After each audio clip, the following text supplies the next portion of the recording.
Hello friends, नमस्कार। स्वागत है आप सभी का एजुकेशन मंत्रा में। देखिए, पिछली एक वीडियो में हमने सिर्फ समाचार पत्र में जो निकला उसकी चीज़ों को आपके सामने रखा और साथ ही साथ उसके कॉन्सिक्वेंसेस के बारे में भी बताया। लेकिन जो कमेंट्स आए वो बहुत सारे जो है नकारात्मक कमेंट आए, कुछ सपोर्ट के आए, कुछ वो अपना अपना सबका नज़रिया है। कुछ ने कहा कि आप जो है ओबीसी सपोर्टर हैं, किसी ने कहा एससी सपोर्टर हैं, किसी ने कहा जनरल के एकदम विरोधी हैं, किसी ने कहा कि ये ऐसे हैं वैसे हैं, किसी ने कहा कि आपको कुछ पता नहीं है, किसी ने कहा कि रिजर्वेशन आपको नहीं मालूम, किसी ने कहा ये नहीं मालूम, किसी ने कहा वो नहीं मालूम। तो भाई, जिसको जो मालूम है वो मालूम हो, किस आधार पे मालूम हो, कैसे मालूम, किस प्रकार से मालूम हो और वो तर्कसंगत हो, न्यायसंगत हो, उसकी हमेशा से बात की जानी चाहिए। यहाँ पर देखिए क्या है कि जो भी चीज़ें होती हैं आदमी उनको अच्छे से कंसीडर नहीं करता है, उनके फैक्ट्स को जानने की कोशिश नहीं करता है कि आखिरकार क्या कुछ है। अध्यापक सेवा नियमावली 1981 क्या है, जिससे कि की पूरी जो भी शिक्षक भर्तियां हैं वो गवर्न होती हैं, उसी के आधार पर होती हैं। अभी अहर्ता तिथि को लेकर चोचलेबाजी हो रही थी, फिर उसमें देखिए बहुत सारा विवाद रहा। फिर उसके बाद देखिए अहर्ता तिथि को उस कालम से क्यों आखिरकार हटाया गया। अवश्य ही कोई विसंगति रही होगी जिससे कि विवाद की स्थिति पनपती। तो इस आधार पर संशोधित आपको गाइडलाइंस जारी की गई। इनका कहीं ना कहीं लीगल कुछ ना कुछ मतलब अवश्य होता है। अगर वो गाइडलाइन रहती तो उसमें हमेशा से एक प्रॉब्लम क्रिएट हो जाती ऐसे कैंडिडेट्स के लिए जो उक्त अहर्ता तिथि के बाद उत्तीर्ण हुए हैं। उसमें बहुत सारे मुद्दे आ जाते हैं, अभी भी बहुत सारे मुद्दे प्रकरण चल रहे हैं, लेकिन सबके बारे में बता दें लीगली पॉसिबल नहीं है। संशोधित गाइडलाइंस जारी किया है गवर्नमेंट ने, वो तो ठीक ही है, लेकिन अगर लीगली देखा जाए तो अगर ये चीज़ें एडवर्टीजमेंट जब निकला था वहाँ पर नोटिफाइड होती और चेंजेस होते, तब की स्थिति में अवश्य ही आपका जो पहला जो अर्हता तिथि निर्धारित था वही रहती और संशोधित जो गाइडलाइंस हैं वो निरस्त होती। क्योंकि क्या है कि rule of the game can not be changed after the commencement of the game. ये सुप्रीम कोर्ट के ऑर्डर हैं, बहुत सारे ऐसे जजमेंट हैं जिसमें देखिए आपका जो 60-65 क्वालिफाइंग मार्क्स का प्रकरण है उसमें rule of the game change करने वाली चीज़ें कोरिलेट नहीं करती हैं, चूंकि rule of the game decide ही नहीं थे। अब जबकि अध्यापक सेवा नियमावली 1981 के तहत ये डिसाइड होना चाहिए था, लेकिन डिसाइड नहीं किए गए थे, साइलेंट थे। तो ऐसे में वो जो शासनादेश है 7 जनवरी का वो बच गया, तो उस पर कोई चिंता की बात नहीं है। अब मेन मुद्दे पर देखिए 2015 पूरी तरीके से सिक्योर्ड है, बार बार वीडियो के माध्यम से बता रहे हैं। अगर किसी भी प्रकार से विधिक प्रक्रिया भी कोई अपनाई जाती है, जैसा कि सुनने के लिए मिल रहा होगा, कुछ याचिकाएं भी लंबित है, वो सारी खारिज होंगी, उनसे कोई दिक्कत नहीं है। आवेदन की जो अंतिम तिथि है वो अहर्ता तिथि मानी जाएगी। ठीक है, जब हर चीज़ साइलेंट रहती है तो लास्ट डेट ऑफ सबमिटिंग जो एप्लीकेशन फॉर्म होता है वही आपकी एलिजिबिलिटी डेट होती है। मतलब उस दिन तक आपके पास सारी अहर्ताएं होनी चाहिए जो प्रेस्क्राइब्ड हैं आपके रिक्रूटमेंट के लिए। ये है। अब देखिए ज्वलंत मुद्दा है ओवरलैपिंग का, होगी कि नहीं होगी, जिला आवंटन किस प्रकार से होगा, डिस्ट्रिक्ट को आखिरकार किस प्रकार से चुने, उसकी चॉइस कैसे करें, इसके बारे में बहुत सारे अभ्यर्थी कंफ्यूज हैं। क्योंकि एक ऐसी जो समाचार पत्र की हेडलाइन है उसको आप देख सकते हैं यहाँ पर, कोर्ट के अहम आदेश से खत्म होगी ओवरलैपिंग, और यहाँ पर सचिव साहब का स्टेटमेंट भी एक चस्पा है जिसमें कहा गया है कि कोर्ट के आदेश का इस भर्ती में अनुपालन कराने का प्रयास होगा। पहले अभ्यर्थी को सामान्य मानकर मांगने गए जिले का विकल्प देखेंगे, यदि मिल जाता है तो वह सामान्य में रहेगा, यदि अपने वर्ग में मिलता है तो उसे संबंधित वर्ग देकर जिला आवंटन करेंगे। देखिए इस स्टेटमेंट का क्या रीज़न है और हाईकोर्ट का वो अहम आदेश क्या है उसके बारे में हम चर्चा कर लेते हैं। देखिए पिछली 68,500 शिक्षक भर्ती है जिसके बारे में जिला आवंटन हुआ, और इसमें क्या हुआ कि यूआर की सीट्स, ओबीसी की सीट्स, एससी की सीट्स, एसटी की सीट सबको बांट दिया गया, और इसके बाद एक कट ऑफ निर्धारित किया गया। यूआर का जैसे कट ऑफ 65 गया, ओबीसी का कट ऑफ कितना गया दोस्तों, 62 गया। इसके बाद एससी का कट ऑफ कितना गया, 60 गया। समझिएगा, यूआर मान लिया यहाँ पे 65, थोड़ा ज़्यादा कर लेते हैं, ओबीसी कितना गया 61, एससी कितना गया 56, एजम्पशन है। अब देखिए क्या है कि जो यूआर की सीट्स हैं अनरिजर्व की, उन पे क्या है, यहाँ के कुछ ऐसे कैंडिडेट ओबीसी एससी एसटी के होंगे जो कि इस 65 कट-ऑफ को क्रॉस करेंगे, यानी कि 65 गुणांक से ज़्यादा उनका गुणांक होगा, तो वो अनरिजर्व में आएंगे। According to the reservation policy वो रिजर्व में काउंट होंगे। तो अब रिजर्व में जब होंगे तो यहाँ पर एक देखिए सेम पोस्ट है लेकिन चॉइस लॉकिंग का इसमें प्रावधान है, मतलब डिस्ट्रिक्ट चॉइस की बात है। पोस्ट तो सेम है, सबको असिस्टेंट टीचर बनना है, लेकिन वहाँ पर चॉइस का प्रावधान है, जिले को चुनने का प्रावधान है। अब जिला चुनने में क्या होगा, अब देखिए अगर इनको यूआर की सीट से फाइट कराया जाएगा तो क्या होगा कि मान लिया इसने प्रयागराज को पहला सेलेक्ट किया, दूसरा झांसी को, तीसरा आगरा, चौथा लखीमपुर, पांचवा गोंडा, तो ये 4 जिलों में मान लिया 65 प्लस के, मान लिया इस अभ्यर्थी का रमेश कुमार का 78, मान लिया 68 गुणांक है, रमेश प्रसाद का 68 गुणांक है। अब ये क्या है, यूआर के 65 गुणांक के आधार पर इसको यूआर की सीट में ले जाया गया, प्रदेश स्तरीय मेरिट चूंकि बन रही है। अब इसको जिले वाइज फाइट कराएंगे, आगरा, बनारस, गोंडा, जहाँ, तो ये 3-4 जिले में मान लिया नहीं आ पाया तो इसको दूर का जिला यानी कि यहाँ गोंडा का मिल गया। इस तरह से यूआर की सीट्स लॉक हो जाती हैं, सारी की सारी भरी जाती हैं।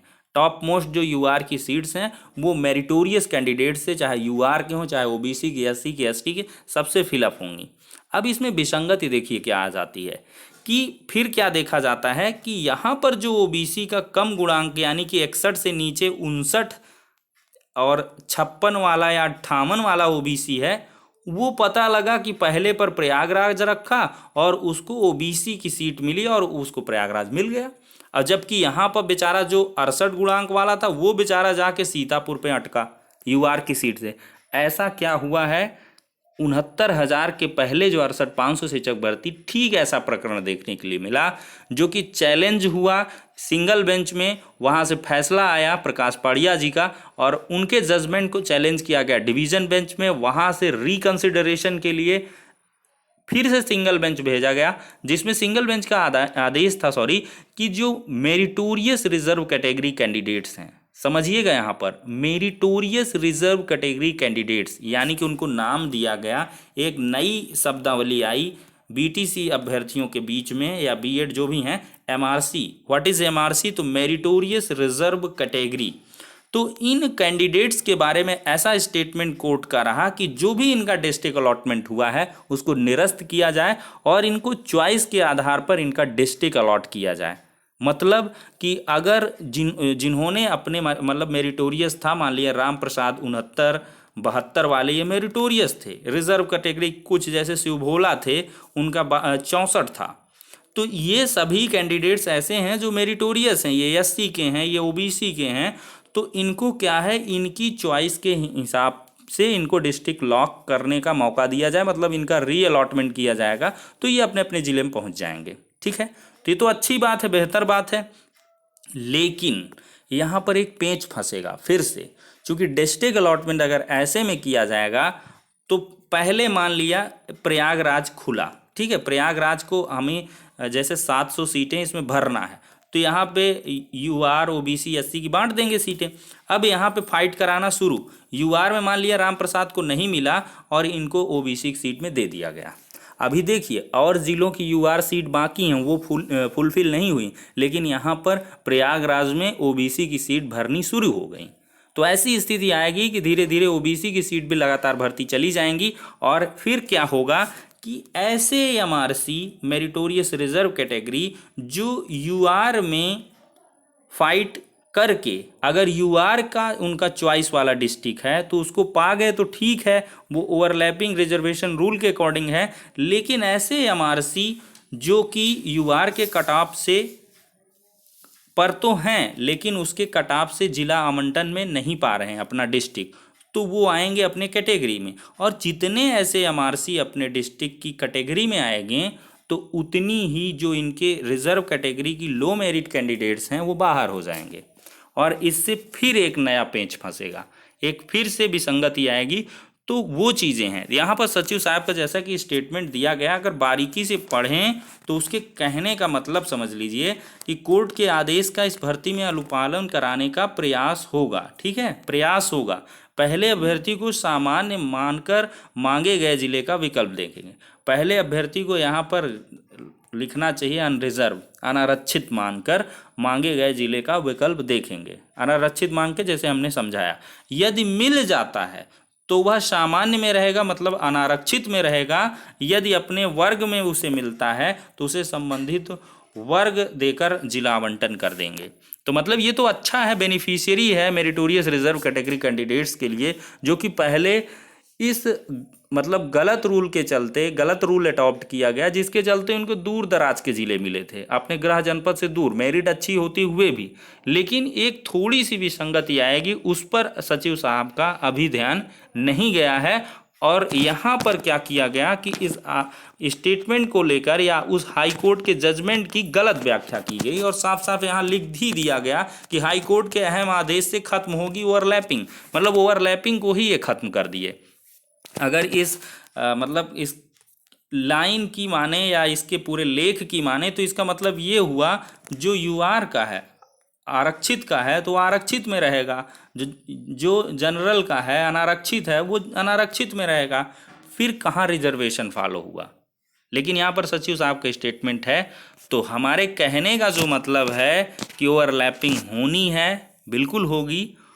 और जिला आवंटन किस प्रकार से होगा, तो इसको लेकर सॉफ्टवेयर जो पुराना है इनका, वो डिस्ट्रिक्ट वाइज जो अलॉटमेंट है वो स्टेट वाइज होता है। स्टेट वाइज सीटें मतलब आपकी निर्धारित करके उन पे ओवरलैप करा के उन पे फाइट करा के फिर इसके बाद कैटेगरी में करते हैं। अब इस बार क्या कुछ जिला आवंटन होगा भाई हमें तो नहीं मालूम है, लेकिन सचिव साहब के स्टेटमेंट के अकॉर्डिंग अगर ऐसा भी करते हैं तो उसमें भी दिक्कतें आएंगी। तो इसके लिए एक स्पष्ट प्रावधान होना चाहिए। उसके बारे में सुप्रीम कोर्ट के 2 जजमेंट हैं जिनके बारे में अगर आप अवलोकन करें तो आप समझ जाएंगे कि क्या कुछ मामला है।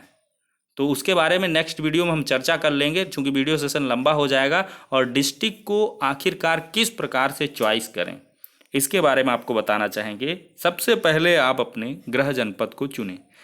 गृह जनपद है लेकिन जो लोकल डायलेक्ट है उसके अकॉर्डिंग गृह जनपद लोगों के ज़्यादा समझ में आता है। गृह जनपद बोलेंगे तो उससे होगा कि भाई ये क्या है, होम डिस्ट्रिक्ट बोल देते हैं।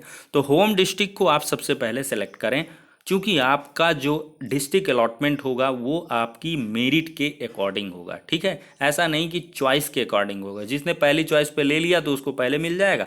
आपकी अगर लो मेरिट है, हाई मेरिट है तो आपको नहीं मिलेगा, लो मेरिट वाले को पहले मिल जाएगा, ऐसा नहीं है। डिस्ट्रिक्ट को आप अपने जो है सुविधा अनुसार, सहूलियत के अनुसार चुनें।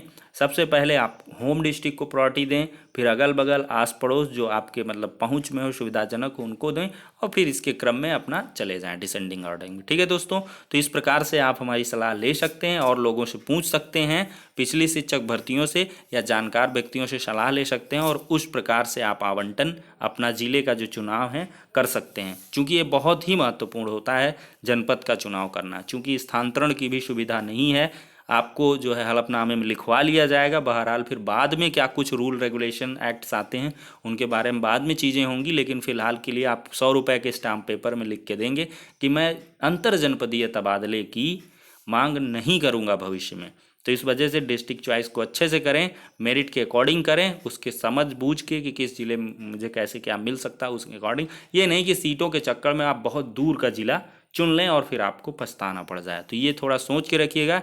ऐसा बिल्कुल नहीं होगा कि आपसे कम कैटेगरी वाले को, कम मेरिट वाले को सिलेक्शन मिल जाए और आपको न मिले। वो सॉफ्टवेयर ऐसा जनरेटेड है, उसमें ऐसी कोई भी प्रॉब्लम नहीं होगी। लेकिन हाँ, जिला आवंटन को लेकर कुछ दिक्कतें हैं। अब वो किस प्रकार से कैसे क्या कुछ डिस्ट्रिक्ट अलॉटमेंट करेंगे वो तो आगे आने वाला समय ही करेगा। लेकिन जो समाचार पत्रों में खबर है वो पूरी तरीके से भ्रामक है, वो पूरी तरीके से तर्कसंगत नहीं है। कुछ चीज़ें उसमें सही हैं लेकिन सही तरीके से उसको डिफाइन नहीं किया गया। हमने उसको सही तरीके से बता दिया है। उस जजमेंट को आप हमारे टेलीग्राम चैनल में भी एमआरसी कैंडिडेट्स वाले जजमेंट को पढ़ सकते हैं। साफ साफ जज साहब ने कहा है कि मेरिटोरियस रिजर्व कैटेगरी कैंडिडेट्स को उनके रिजर्व कैटेगरी में सीटें देनी चाहिए, उनका डिस्ट्रिक्ट अलॉटमेंट किया जाना चाहिए अगर उन्हें यूआर की सीट से क्वालिफाई करके किसी दूर का ज़िला भेज दिया गया है या उनको आवंटित कर दिया गया है। ये पूरा का पूरा वो ऑर्डर था। तो ठीक है दोस्तों, नेक्स्ट वीडियो में मिलेंगे, तब तक के लिए शुक्रिया, धन्यवाद।